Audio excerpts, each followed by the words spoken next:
Hi again, this is Milton City Councilman Matt Kunz and doing another Milton City Council meeting recap. Again, these thoughts are my own. I don't speak on behalf of everybody on the council, but just want to let you know in full transparency where I am and what we talked about tonight. So the primary thing we discussed this evening is that we had to do our public hearing with regards to what the city was going to do to our millage rate for next year's taxes. And so let's go into a little bit of that. What I hear from a lot of people, obviously our city does a fantastic job when it comes to working with a good tight budget in the city, and I have full confidence in the staff of how they are handling a very ambitious program to drive our city forward. However, that being the case, I know many of our residents are facing tax increases due to the Fulton County tax assessors looking at their property going from 25% to 200% in some cases as far as increases go on their property. And so the average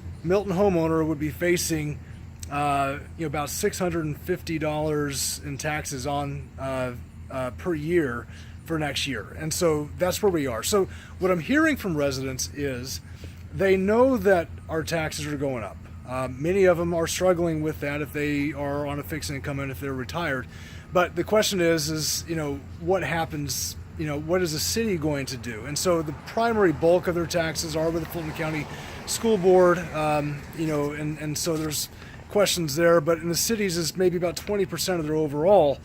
However, being a community dealing with taxes, I thought it might make sense. And what I'm hearing is that we could share in our residents' pain a little bit with regards to the taxes. And so here's what that means. Our millage rate is set and has been what it is for a long time, but keeping it the same, in my mind, doesn't necessarily share in that pain.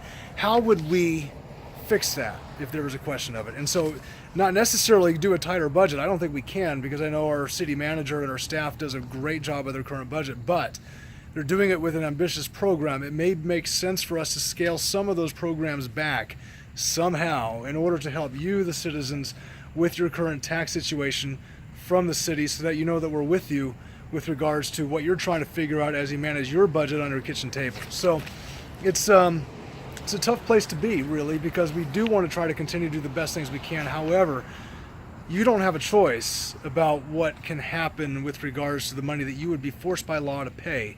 We as a city can help with that and make that choice as well. And so I had to place the argument on your behalf about potentially lowering the millage rate to some level. I don't know what that level is, but it'll be something that makes sense that we can manage. It'll still be higher. I think your taxes will go up, but I think you can appreciate that we really need to look at it from that end. So that's the big issue. We talked about some other things about the elections coming up in November and getting ready for that. We talked about still incentivizing large lots so that when we have development, we're not getting 1 acre lot subdivisions, but really the rural viewshed, the large acres that people enjoy seeing. So we're really talking about those things. But that's the primary issue today. I just wanted to discuss on that. So please follow me on Twitter at MattKunz59 and on my Facebook.com/MattKunzGov. Please hit subscribe on this YouTube channel so that you can be one of the first to see these updates. And again, I just wanted you to know where I was coming from on this. Isn't always an easy position, but we did want to have the debate with regards to what to do with the millage rate, and I wanted you to hear that from me as well. So we'll see what happens, and again, our next meeting that we have, we'll be trying to discuss that again. So if you have any questions, reach out to me, and we'll talk to you later. Take care.